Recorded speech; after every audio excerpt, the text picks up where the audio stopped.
Just like the wide-winged dove sings a song, sounds like she's singing. Ooh, ooh, ooh. Just like the wide-winged dove sings a song, sounds like she's singing. Ooh, baby, ooh, say ooh. And the days go by like a strand in the wind, in the wind. Hello, and welcome to the 7th episode of Schrodinger's Podcat. Meow. Meow, meow, meow, meow, meow, meow. All right, that's enough. That's enough meowing, kitties. So I'm excited today. We're finally back on the air. We have been gone for like 2 months. I think the last time we recorded was in mid-June.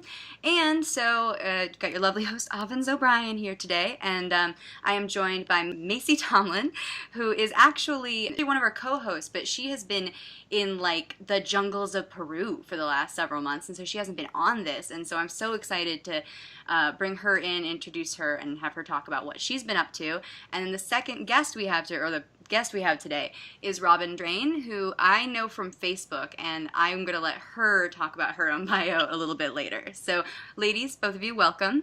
Thank you for having me. Yay. I'm apparently a co-host. I kind of forgot about that. So It's glad all to good. be here. You can like slowly get into co-hosting duties. Typically, what we do, and I for anyone who's listening for the first time, and for both of you who are listening for the first time, is typically we choose one person who actually like hosts every kind of keeps the herd of cats, herding the cats well. But yeah, there's basically the co-owners of the podcast, and Macey, you're technically one of them. So I hope Awesome. you like what we've been saying in the last 6 episodes. Nice. I'll have to go back and listen. Tentatively endorsed by Macey Tomlin. Yeah, right. So anyway, I'll start with Macey, because you haven't been here. You have not been on our podcast for the last several months because you've been in the jungles of Peru. What's up with that? Tell us what's going on with you.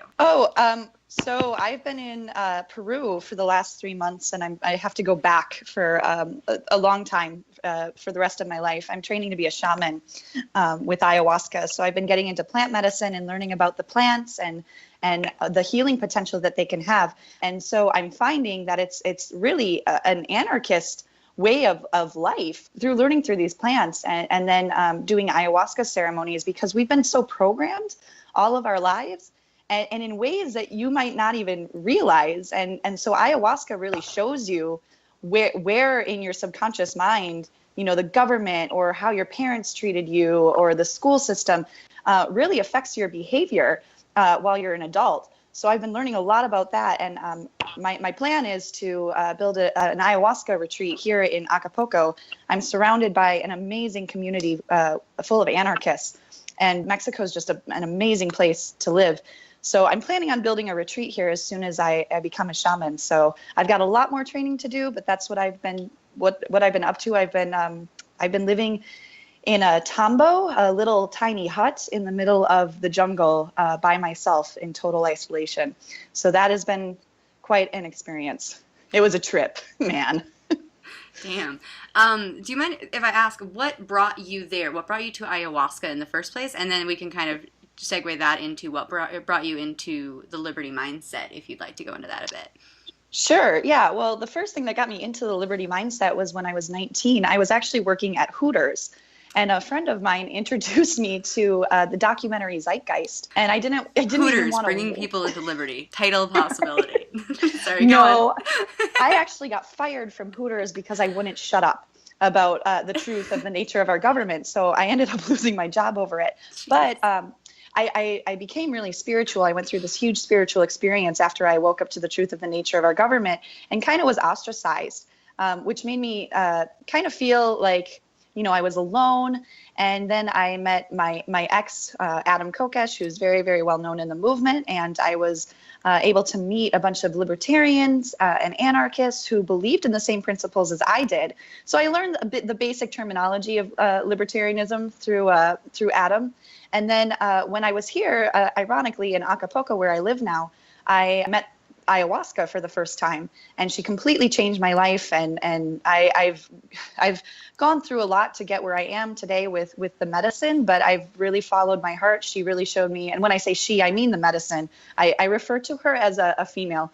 But she showed me my true potential, and so I've been just going at it. And I really want to be able to offer this medicine to anarchists who are looking and seeking to understand themselves better and to deprogram on a deeper level. I think that everything that Macey is explaining is absolutely awesome. I was raised in an indigenous community. I am Sisteron Wahpeton, Dakota, and Choctaw Nation of Oklahoma, as well as white. So I'm a mixed race, but a lot of what she's talking about is getting back to, what I think that our people in general had going on. So I think that that's very interesting. Robin, now I will say that my context for you is I've just known you as like somebody on Facebook that posts really insightful. Sometimes there's like random drama or things going on in the movement, and you often just have like commentary that's just really down to earth and really like telling it how it is, and I appreciate that about you. So that's how I know you. I really don't know what you've been active in here, how you got into Liberty, so I'd love to hear from you about your experience. What brought me into Liberty actually was a little bit different, I think, than most people, because I just kind of started wondering about the world and wondering about how people interacted with one another, and I kind of discovered libertarianism through a few online things. And then I discovered Ron Paul in 2007, 8 area. And I really kind of fell in love with him. I actually call him my either crazy Uncle Ron or Grandpa Ron. Yes. How I refer to Ron Paul. And of course, I think that in every libertarian's view, you might start off as a Ron Paul libertarian, especially the newbies that haven't been raised in it like you have, Avens, which I totally think is awesome, and I love your brain about it. But just knowing him, and then eventually reading everything that I've read, I got very heavily into the Libertarian Party. And then after that, I discovered the writings of Robert Higgs. And when I discovered Dr. Higgs, he made that spark of a moment that I was convinced that I was an anarcho-libertarian, that I absolutely could not make any more excuse for the state. So I think that's how I came into it. And of course, previous experience in my life, always wondering, well, the government does this and it makes it worse. I think that's how I came into that. So, and the rest is history. I started letting people add me on Facebook and Twitter, and here I am. Isn't that how everyone kind of grows in the Liberty scene? Is suddenly you start connecting with other people on Facebook and Twitter, and then it just slowly grows into this thing where you have this online community. And then I know, Macey, you're obviously surrounded by anarchists in your daily life because of I know the community in Acapulco very well. I know that I have a number of libertarian friends in actual, not just real life that I know out there, but here in Los Angeles is a really good community. Robin, is there like a good community? I don't even know what state you live in. You're in Arizona? Am I right? I am. Is there a good community out there that of actual libertarians that show up at things, or is it mostly like online that you get to interact with the other libertarians? There is. I'm not going to say anything against the Arizona libertarians who meet up. There are Liberty meetups around the valley that we have and that I enjoy going to. I find that often they're kind of separated a little bit from capital L Libertarian Party to the anarchist table that are sitting over there brooding over our, why don't these people get it? But I brooding think that, anarchists. That's a possible title. Impossible to be a brooding anarchist, I know.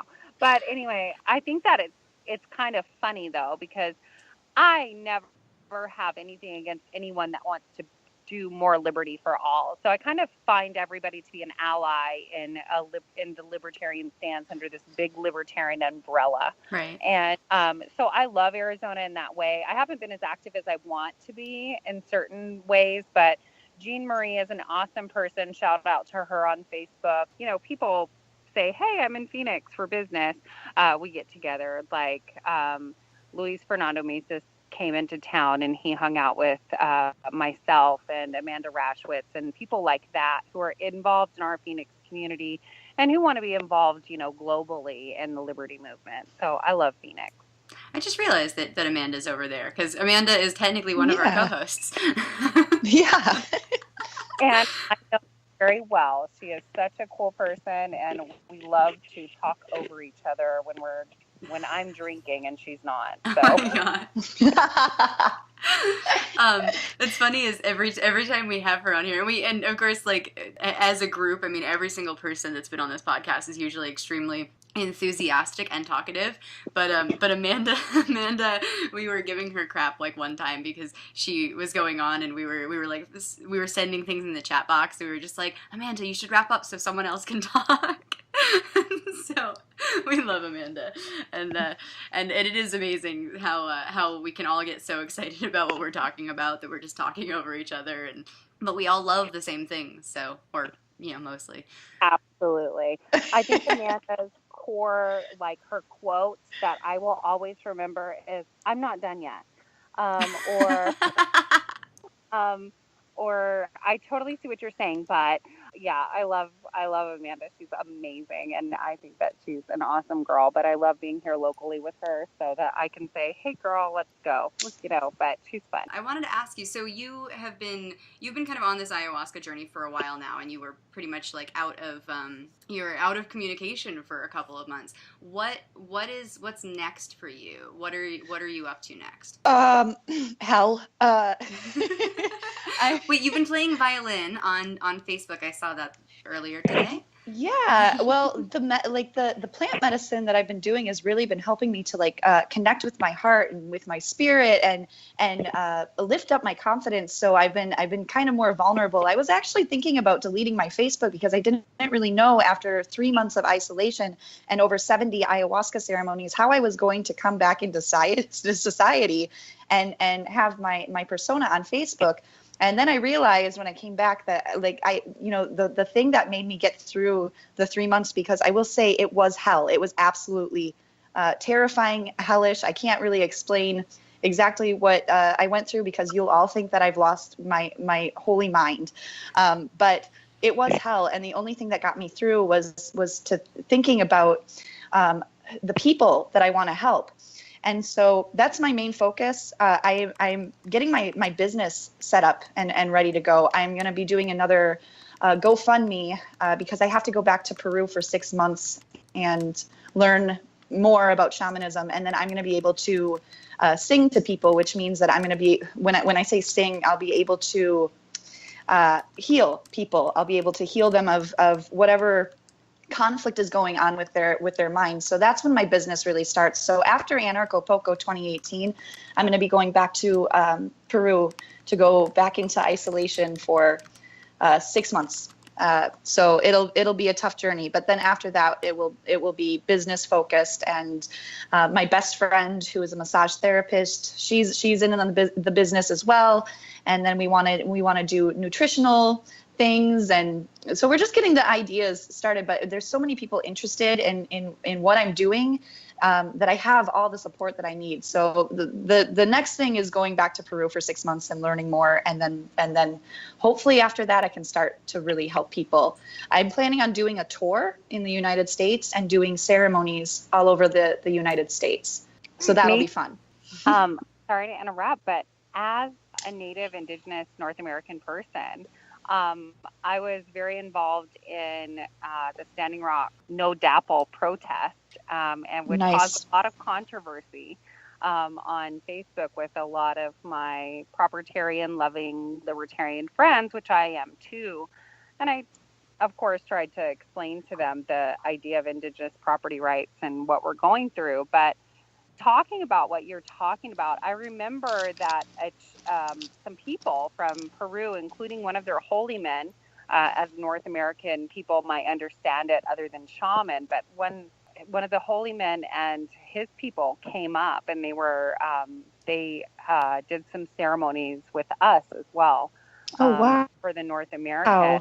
There's a prophecy called the Condor Meets the Eagle in a lot of So there's a lot of things that I love about, South American, Peruvian culture that come in. I think that's amazing. Wow.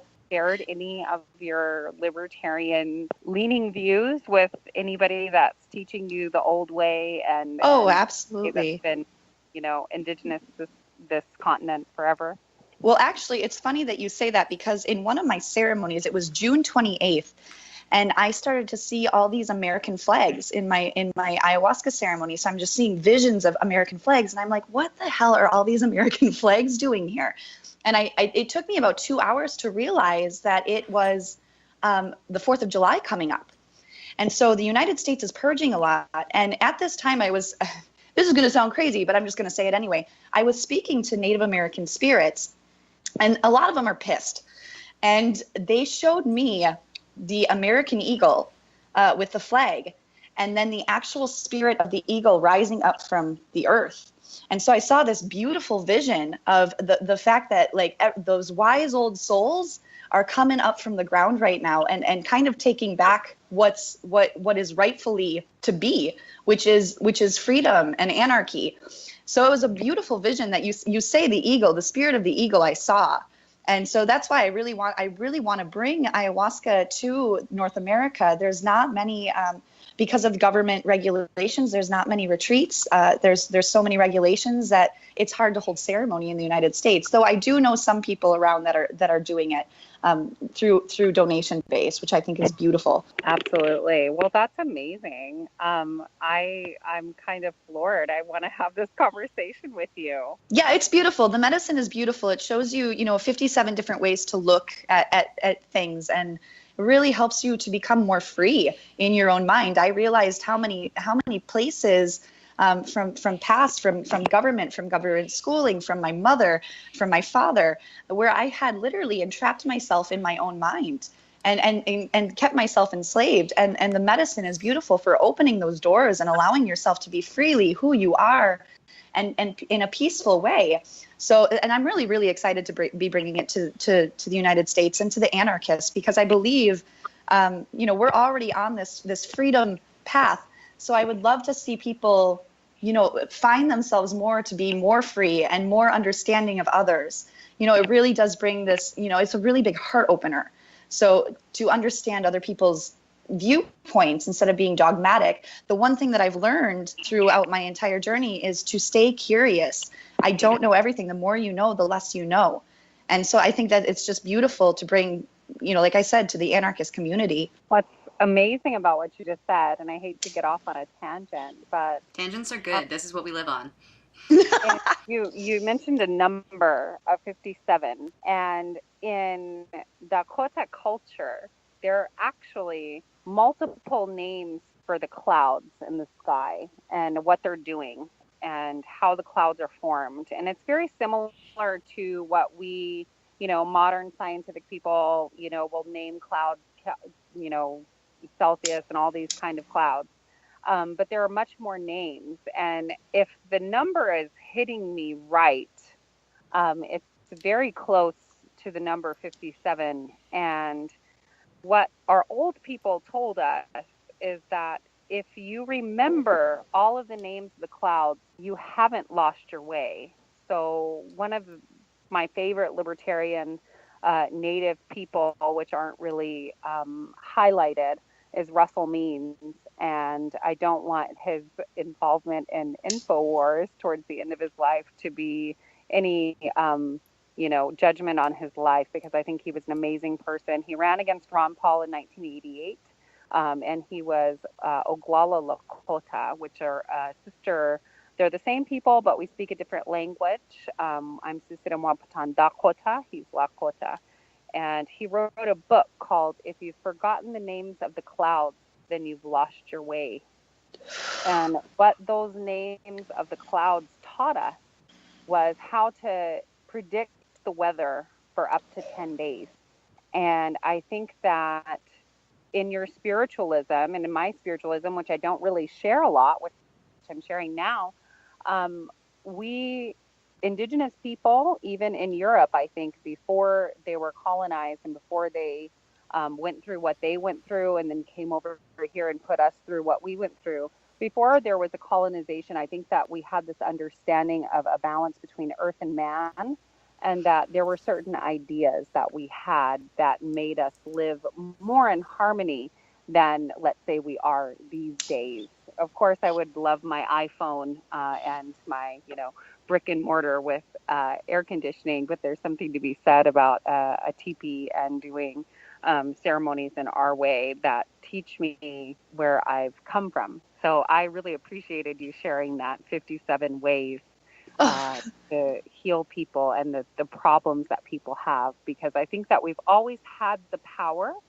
It's that certain influences socially have always brought us away from that power of us to make us feel powerless. Exactly. That's exactly. And that's very true. And that's one of the things that plant medicine teaches you is how much power you do have as an individual, and not in an egotist. I mean, you really have to, especially in shamanism, there is a very fine line between confidence and ego. And it can be dangerous to go into that egotistic. You have to constantly clean your ego. But when you are confident in your power, beautiful, magical things happen. And people notice this about you. When you find your own individual power, you can be an inspiration for others to find their own individual beauty and power. Absolutely. I love that. Avens, how did you find your power? How did I find my power? I was just about to say that I'm going to name this episode Avens doesn't know anything about indigenous cultures, so is going to let the other people talk. No, I you want to cut all of my commentary out. It's just something that me and Macey need to talk about. No. This is awesome. This is awesome. This is totally this has become this is great. One, I love tangents because our podcast. I don't think that it's going to really get a lot, but hey. No, our podcast lives for tangents, and Macey, and our podcast lives for tangents, and I appreciate it when two people are talking about something and all I can do is listen, because I don't know, I have no Native American blood. I don't have any, I have not spent a lot of time hanging out in like Macey has, in places where there's an indigenous culture that I can learn from, or plant medicine or any of that stuff. I mean, you were raised as a pagan, goddammit. I was raised as a pagan, okay, but and granted that would, but my ancestors come from the cold, wet lands of Ireland and Northern Europe. So, being raised pagan, it's funny because I'm now an agnostic atheist, but I grew up with a lot of besides the fact that my parents were libertarian activists, my parents were pagan activists, and I think that really struck a chord for them morally. The way that I look at it, I think of libertarianism and non-aggression as moral principles, and they are, but then when it came to guiding how you should beyond that, how you should treat other people or how you should empower yourself or anything like that. I think that the way that I was raised in trying to recreate traditions that had been much wiped out by Christianity, through people who are looking into that history. My mother is somebody who looks into that history quite a bit, and trying to tap into the traditions that my ancestors very far back had. In my life and in my family's practices involved a lot of trying to synchronize oneself with the earth and the cycles of the earth. So, for example, all the holidays that happen in Druidic and Druidic culture and Norse culture, in those religions, those holidays are typically quarterly and cross-quarterly. And so you'll have the solstices, the equinoxes, but even the cross quarters, such as, hold on, I'm going to name them all, Imbolc, Beltane, Lunasa, and Samhain, all fall in between those quarters and cross quarters of equinoxes and solstices, and each of them is kind of a time in which you're tapping into something that's going on in the earth, and then how it reflects, how it's been molded from what's going on in the earth and what's going on in the seasons to these stories that were told of gods and goddesses, magic that happened, or whatever however you want to describe it. When I was a kid, I was always like, oh, this is this holiday for this is like Lunasa, for example, which actually just passed by. Lunasa happens around August 1st. And it's the story. It's the tale I was told as a child was that Lu was the god of the sun or light, and and he had been raised by a mortal mother, and so when his mortal mother died, he threw a huge wake for her, a huge party for her, and so as people celebrating this god, we mourn for his family at that time, and then we celebrate that time by bringing in the barley harvest, by having games and fun, and what a proper wake would be, which is these games and these fun and this celebration of life and this reaffirmation of life. And so like my entire childhood was like there's the myth story, and then there's like that, like the god Lu who was raised by a mortal mother, but then there's like, so what are we doing with that? And we're tapping into, okay, this is the barley harvest, and it's the time that the village or the people would get together, and they would be harvesting barley and drinking and having fun and playing games and participating in sporting events and participating in things that made them feel alive. And then each holiday basically corresponds with something going on in the world and in the natural cycle of things, like the harvest or the time in which like calves are born, or like when you have to start planting or whatever else. And then it taps into how you as a human being take those traditions and apply them in your own life when you're far removed from those things. Like to be perfectly clear, I'm the well manicured girl who does not like going outside, does not like camping, does not like living in huts or any of that stuff. And I recognize that part of the experience that Macey had was like getting comfortable with that, despite the where she comes from and what she was born with, and going, okay, I'm going to deal with the fact that I'm in this hut and I don't have the normal things that I'm used to and the creature comforts I'm used to. I'm certainly the kind of girl that's like, no, I'm not doing the hut. but it's funny because in 2 weeks I'm headed to Burning Man, where I'm definitely going to be getting, in a tent and like getting my hands dirty and battling out the desert as the desert tries to kill me, because I am not a desert creature. That's a different thing in and of itself, but I've certainly had my spiritual experiences at Burning Man. But I definitely say that it's interesting because I was raised with a lot of creature comforts, and I was raised, it was raised in New England, in a nice home with nice things and whatever else, and just middle class lifestyle. But I do think that my family and the religion that I was raised with were very good at teaching me that, here I am in this place and this time with these things that I have and these privileges and the technology that I have in life, and how despite that we can still tap into the Earth's energy and the cycles that exist. And so I think that's probably like where I found that kind of that balance between the life that I live normally, and then tapping into like greater, stronger, more powerful, more eternal things of nature cycles is kind of from the way that I was raised there, and being able to like pinpoint each mark of the year what those things mean from a natural cycle standpoint, and then from what I can apply them in my own life. So when we're talking about, it's not the harvest, but the fertility season, and it's Beltane, and that's a holiday of planting and putting seeds in the ground so that you can get crops at the end of the summer. Like I think of that as like the time that I need to put down my intentions of what I want to work on over the summer, so that in the fall I can be able to like reap some investment for something that I've invested over the summer. So yeah, that's how my family did it. And honestly, I mean, with our culture, you describing Lunas, it really does describe a lot of similarities within our mythology,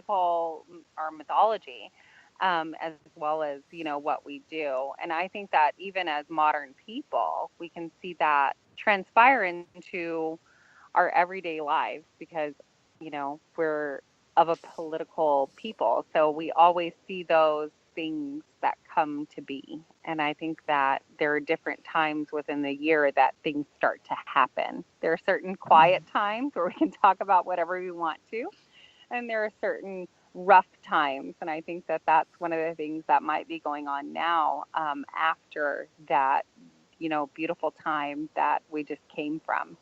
And I totally see the symbology there, and the likeness of what I was raised to believe in and what's happening now. So that's an awesome story.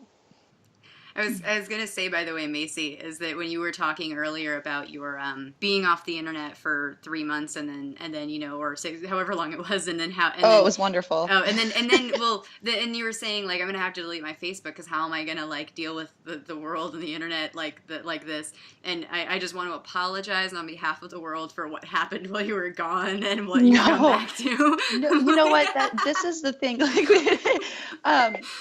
it's really interesting because like when you're on a plant diet, you're only eating fish and plantains, and that's it. So I lost about 30 pounds when I was there. I looked like I had come out of Auschwitz. But you become extremely, extremely sensitive. You start to have visions, and the first thing that you learn as a shaman is how to protect yourself. So you are being constantly like spiritually attacked. And one of the things, I've noticed in society, what I've learned in Peru, like for instance, when we get our period, this is really interesting. About a month into my diet, I started to smell the blood of a woman if there was a woman at the retreat. And so I would be in the Maloka and I'd be like, I smell blood. And the world of blood is very interesting. And I see in like the culture that we kind of promote like sex on our period and whatnot, which actually that's really, really bad energy. And like another thing that I saw was like the poop emoji, and in the Walmart, it's constantly promoted. And this is really, really not good for our psyche. If that makes any sense. But a lot of the things that are promoted in society, sex is a big thing. When we're in Peru, we have to clean sexual energies constantly because we can feel it from other people, and it really affects people in diets. So it's just really interesting to get a look at, the spiritual side of things. And I've come to a point where I'm realizing for myself personally that for me to heal, it has to be on a spiritual level, for me to understand and to act in the way that I want to be the person that I want to be, and how to inspire others. And I'm not saying sex is bad in society or anything like that, but just to be aware of the energies that we are putting out. When we have sex with somebody, we're actually taking in like all of their energies wherever they've been. And so this is the thing that I'm trying to learn how to share with people, because it just kind of goes over their head.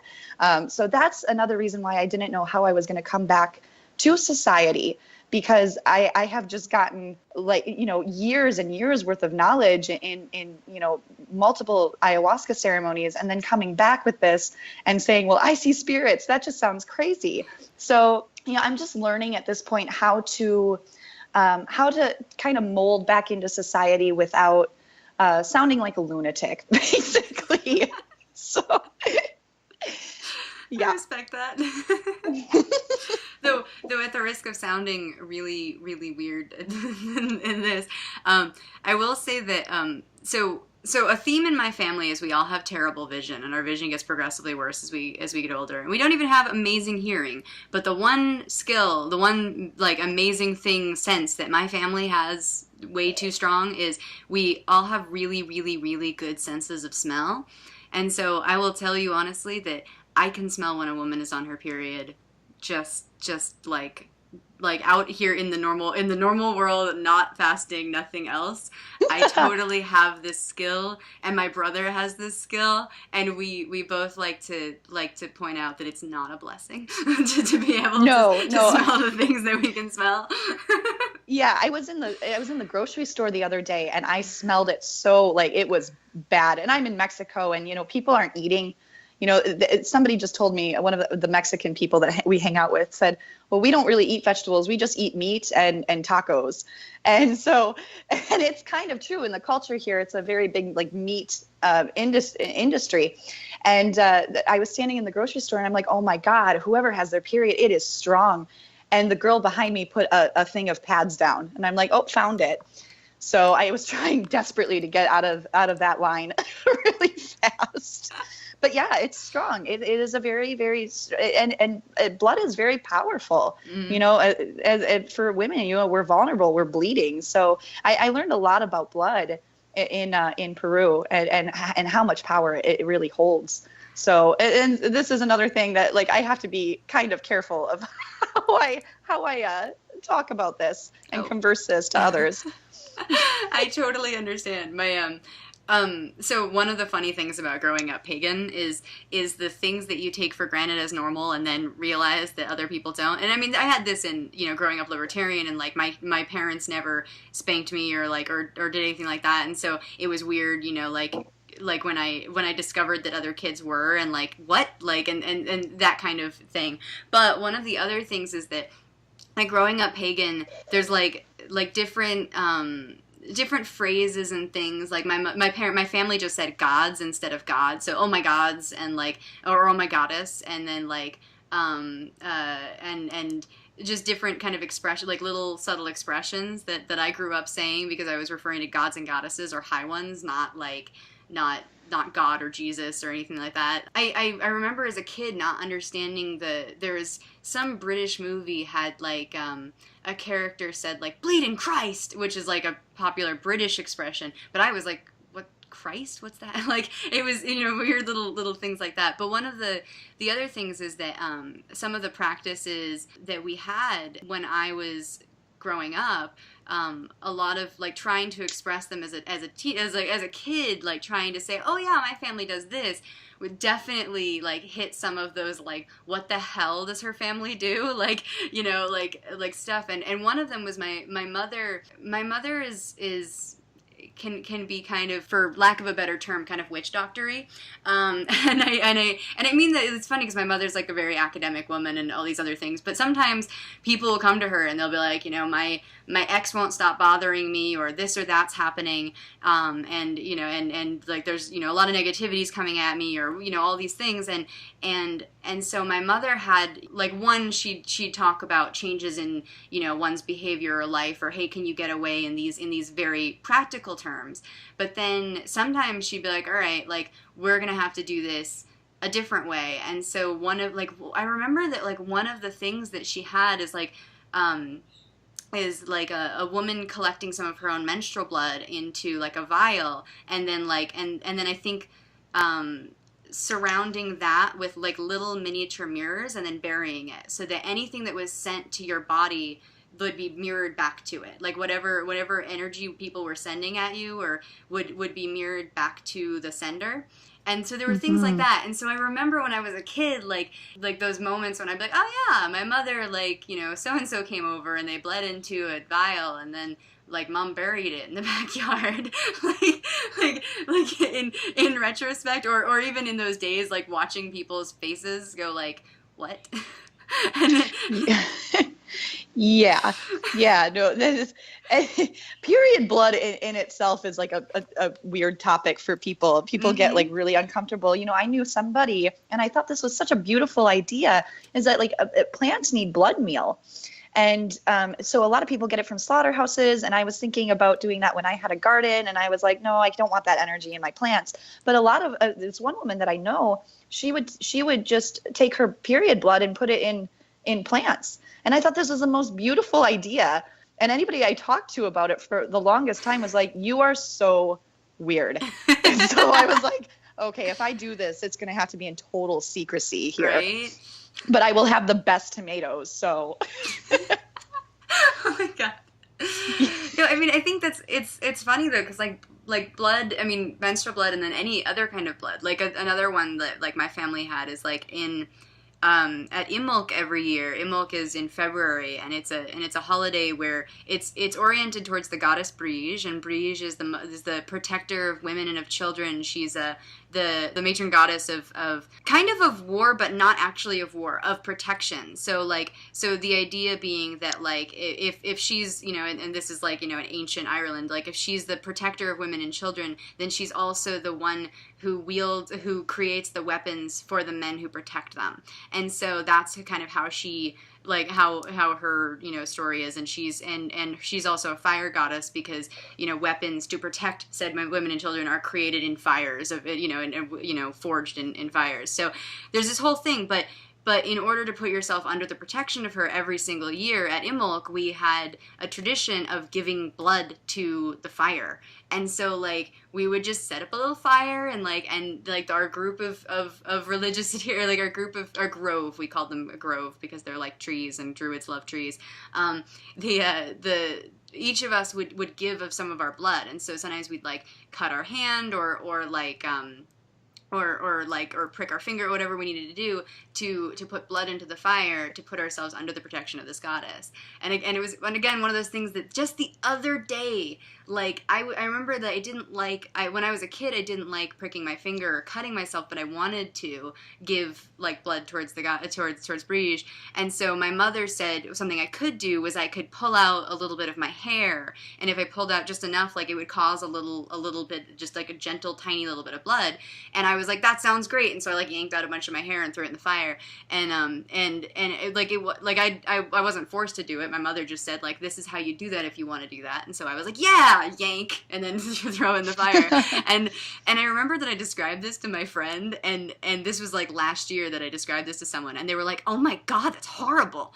And I was like, what do you mean? Like, that was like me dedicating myself to the protection of a goddess. Like, yeah, right. Again with the things that in retro, like in a different perspective or a different time, I look at and go, oh, that was weird. I'm sorry, that was weird.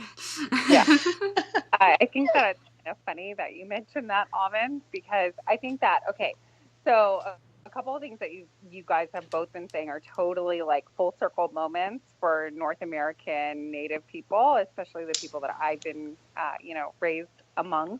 And everything that you've been saying is amazing on that. And I think the title should probably be Pagan Libertarian Girls. Like, it's No, God, no. I had to clean paganism a lot because I had gone to a lot of pagan like Beltane ceremonies and whatnot, and contracted some really bad energies from that. So let's not call it that. Dude, I think that the pagan connotation, because a lot of what I was actually going to say, so I remembered exactly what I was going to say. Going back to what Avens said about never being struck as a child, in both of my tribe's histories, when you read them, you don't hear about that type of thing. You hear them say heathen and savage from the white context of what it was. And then in a couple of these writings, they actually put in there that they don't discipline their children. And one of the things that I think is amazing about this country in historical context is when Native people, especially to indigenous North America, America and, Canada, North America, when we went through all of these things and the government and the churches decided to get into cahoots and start these residential or boarding schools for Native people, one of the things that residential school survivors always mention in their stories of surviving these schools is that it was the first time in their life that they were ever hit by a school. I look at the psychological trauma that it's caused generations of people. The residential school cycle, I think that I'm getting into a deep subject here, but I think that a lot of people don't realize the psychological turmoil and the psychological, almost generational curse that the state has put upon certain communities and certain people. And one time I was talking, and obviously when you look at me, typically people assume that I'm white or some sort of other exotic thing. They don't go to Native. But then when they dig deeper, they automatically they realize that I am a mixed blood Native person. And one of the things that they like to use against me are things against Native people, what I call scientific racism, pointing out our alcoholism, drug addiction, women being abused, these kind of things in our community, which are spiked they are very high. Unemployment is very, very high in our communities. But what I wanted to study is, and it was almost from absolute despair of being told these things about my own cultures and communities that I know have suffered through this. And I wanted to find a way, because I knew that I wasn't genetically predisposed to this, but it wasn't this, I have a right to hate your race and to think that I had the right to, or that, the government has the right, or that ancestors had the right to do all of these things to these people. I got to studying, and I studied residential schools and what it does to people, and psychology and what it would do to people, So it's almost like the government got into this genocidal thing to where they were actually committing genocide on people. Mm-hmm. And then they decided to say, we're going to do it quietly and softly through this educational process. And now today, you're doing it to yourself. And I think that's one of the most detrimental things to communities is that. And what I was thinking about while you guys were talking, I'm sorry for going off beat, but I was thinking about. Yeah, no, I have actually. It's funny that you bring up the because it's a very, very high in the Native American community to be, alcoholics and whatnot. But when you see like what the government has done to the natives, and it's almost like they've done psychological warfare on these communities, and with our parents even, and like you said, we do it to ourselves. When I was in Peru, I had this habit of not being able to, for my whole life, not being able to drink cold water or take cold showers because it literally hurt me. And in one ceremony, I was shown that it was because of my father when I was very young. And this memory came back of him forcing me to eat these cold, gross, GMO filled, I'm sure, SpaghettiOs. And my plant medicine said, this is exactly why you can't do this. You can't drink cold water. This is exactly where it comes from. So there I was able to heal myself. And this is why, like, coming back to what you're talking about, why plant medicine is so somewhat essential to understanding your psyche and the programming that has been done by parents and the school system and by government in general, because all of these problems, they come from government in some way, shape, or form. Absolutely. I kind of wish that I wouldn't have gotten off on the whole ayahuasca trip, because I feel like it set the thing. Like, I love talking to ladies, but I don't know how marketable the podcast is going to be. It doesn't need to be marketable, trust me. That's the name of the episode. It doesn't need to be marketable, trust me. I think that a lot more people are becoming interested in ayahuasca. People see it as a drug, and then they realize, after the first ceremony, that it isn't a drug, that it is really medicine. So I've seen an uprise. The demand for ayahuasca has become pretty high. Absolutely. And I would say something tangentially. This when we're talking about the marketability of a podcast are people going to be interested in this subject? One of the points of this podcast, one of the reasons that Lauren Rumpler and Larkin and Amanda and Sterling and Derek and me and Macey all got into this was the idea of, there's a lot of discussions in the liberty movement about ideology, and I sometimes I don't think there need to be, because, like, frankly, you just, like, once you figure out the non-aggression principle, like, you're going to have your own interpretations from there. But ultimately, like there doesn't need to be long ass discussions about ideology, but it's worthwhile to have discussions about how you wake people up, how you bring people in, how you communicate what you care about, and what might be the best ways to communicate those to different people. And so people who, have a lot of hurt, need a lot of healing. Like, one of the most amazing things one of the things we talked about actually in one of our first podcasts was that a bunch of us were at Anarchapulco, which is why this podcast kind of came to be in the first place. But we were at Anarchapulco, and both Sterling and Carlos gave talks about how, like, drug use had kind of set them free to a certain extent, or had kind of created more compassion for them and all these other things. And so it started a different conversation about, like, once you're woken up in that way, how do you then express these things without people thinking you're absolutely crazy? But the discussion that we often have here, and I think this is completely relevant to it, is the discussions are often not just about ideology, like most libertarian podcasts are, where we can discuss the right and the left and the walls and not walls and blah blah blah blah blah. Like, but instead talking about like how do you really tap into people, and how do you really understand people, and then talk to them about these concepts, about liberty, about liberating one's mind, about liberty, about the traumas that so many people have endured, either from, their government or their family or their, force in some way that causes them to be scared, to not be able to receive a message of non-aggression or liberty. And so yeah, this is entirely relevant discussion, and this will just be this will be the episode where we talk about the weird, touchy-feely spiritual stuff. Yeah. I think that what you're saying is amazing, because I often find that libertarianism as a whole is, and I hate to say it like this, but we often find it to be a very white male sausage fest type thing. And for God, what are you, Salon? I mean, Salon says that too. Now, okay, go on.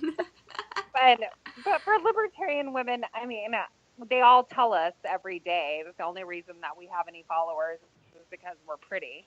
But I think that getting further into what you were saying, Avens, is that I think that in order to present libertarian ideas to people, we have to relate personally with these people. We cannot be in these ways that it's just, we get so, logical brain side of us that we can't really relate with people who are of a different culture. So a white person in America might be, see libertarianism in a different way. Black people in America might see it in a different way.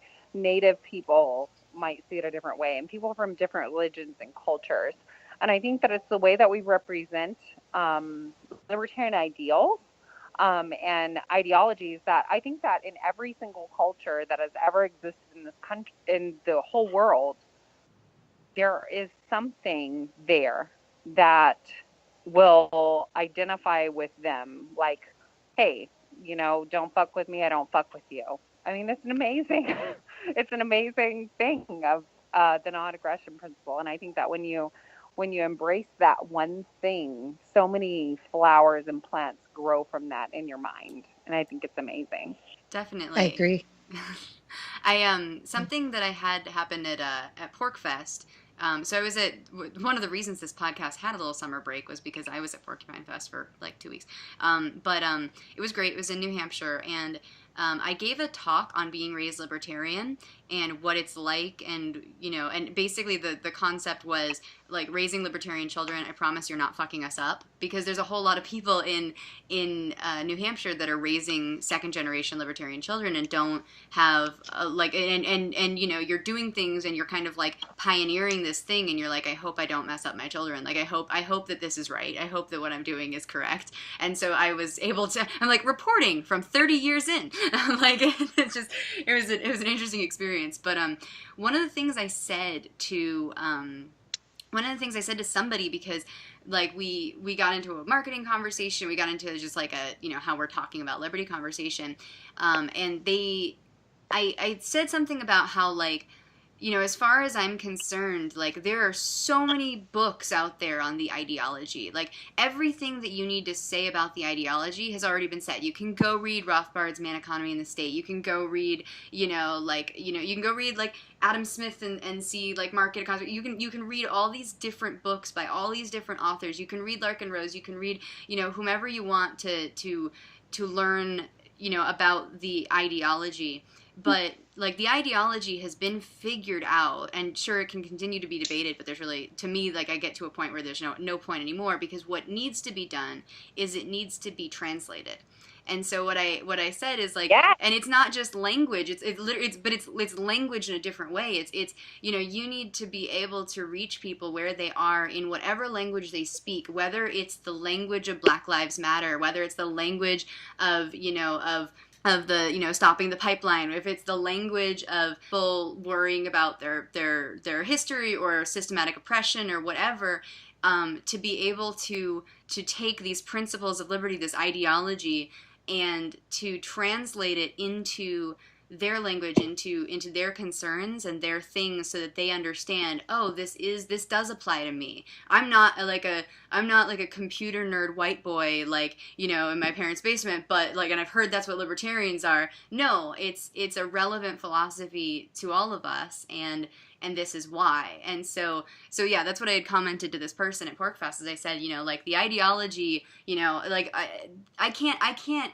unearth new things about the ideology. The ideology, like, I can certainly pick and choose which books I like better. I can read my Mises, I can read my Rothbard, I can read my, like, Hayek, and I can go, oh, I like this one better than this one, or blah blah blah.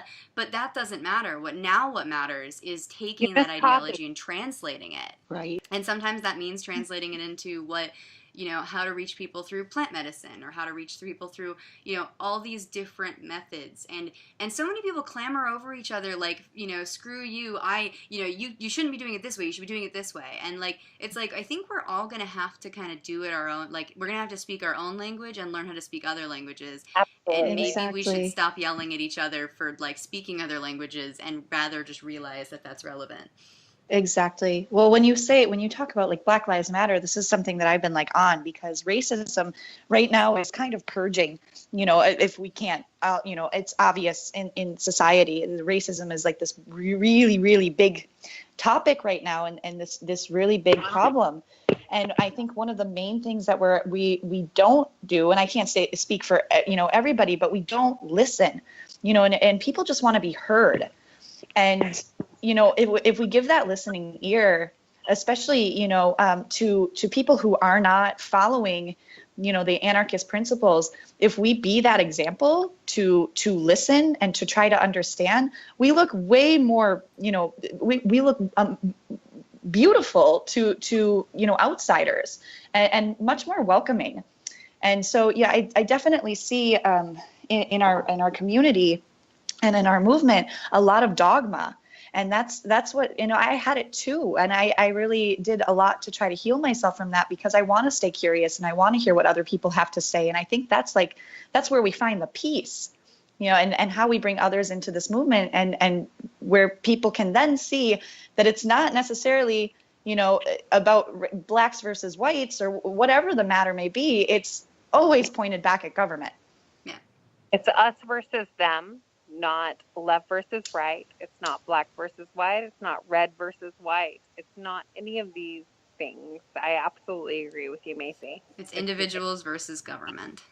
Yes. It is. We're the smallest minority in the whole wide world, no matter what we identify as. Women against everybody. You know, they always try to put it against everyone else, you know?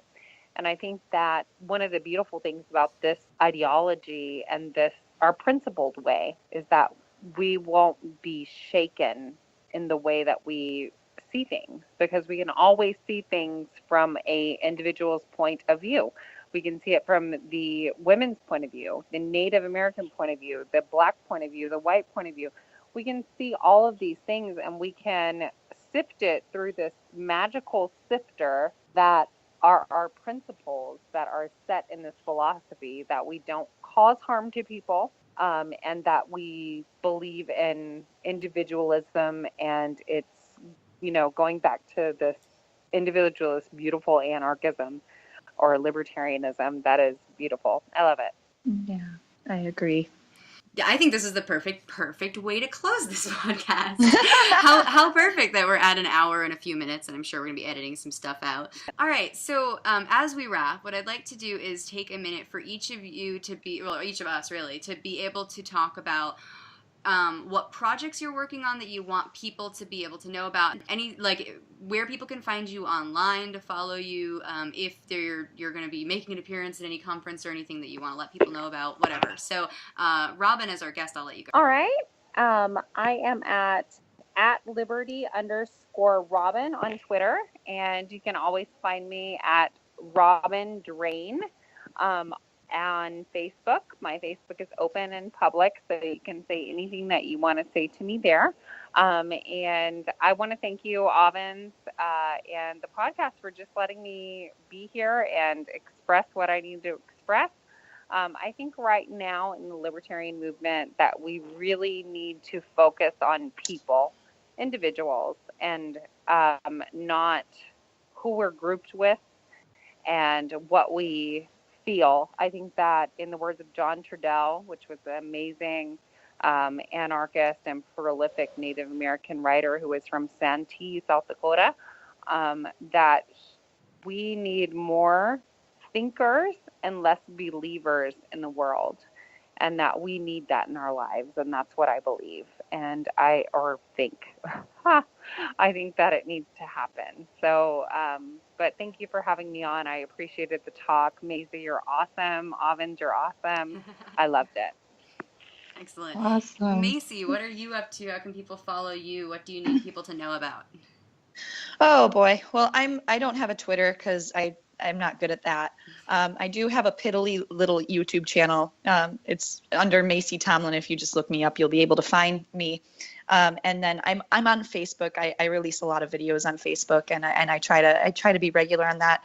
I'm going to be releasing a GoFundMe to get myself back to Peru so I can start helping people. I also am going to be doing a Patreon, and my gift to people is to Skype call because I want to get to know my patients or my potential patients and the people that I plan to help.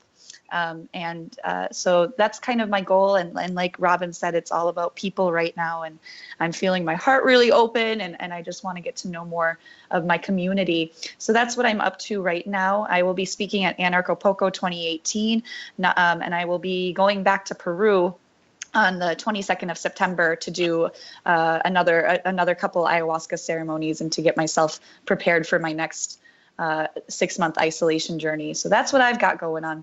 So it's all ayahuasca based.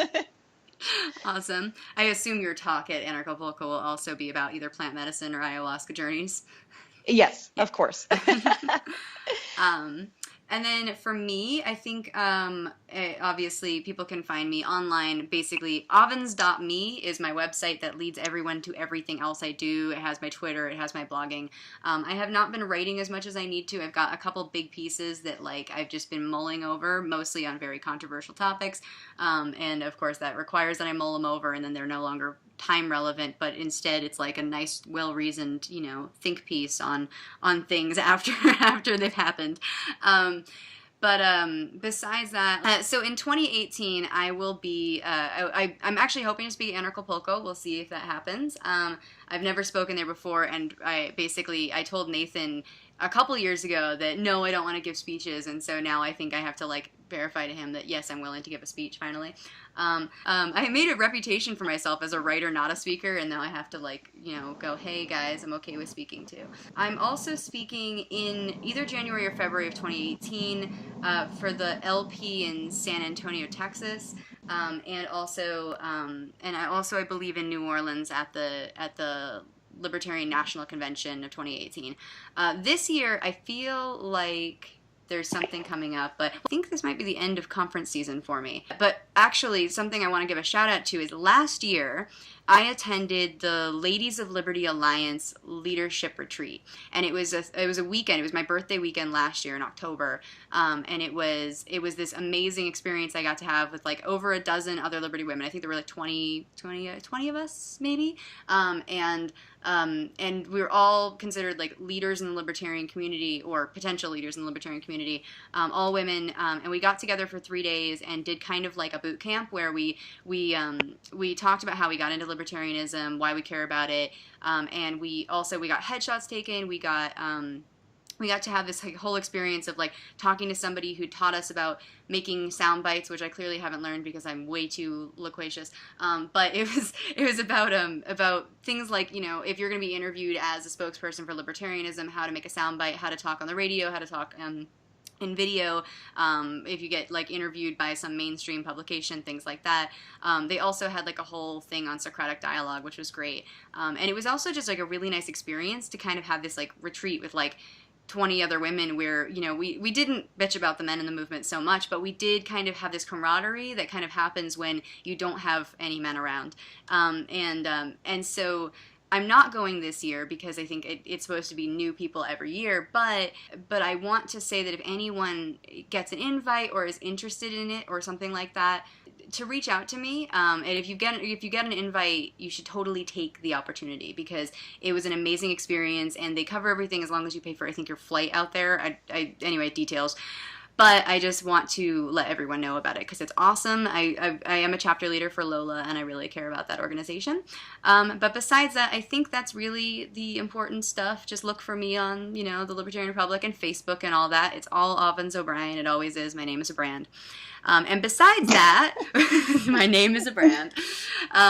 Besides that, I think this will conclude I believe this is the 7th episode of Schrodinger's Podcat, and we are on now, just so, like, because it's been a little while, we're going to be doing every first and third Wednesday of the month is when we're going to be posting these. Thank you for listening in on this episode of Schrodinger's Podcat. Meow. Meow meow meow meow meow meow meow meow meow meow meow meow meow meow meow.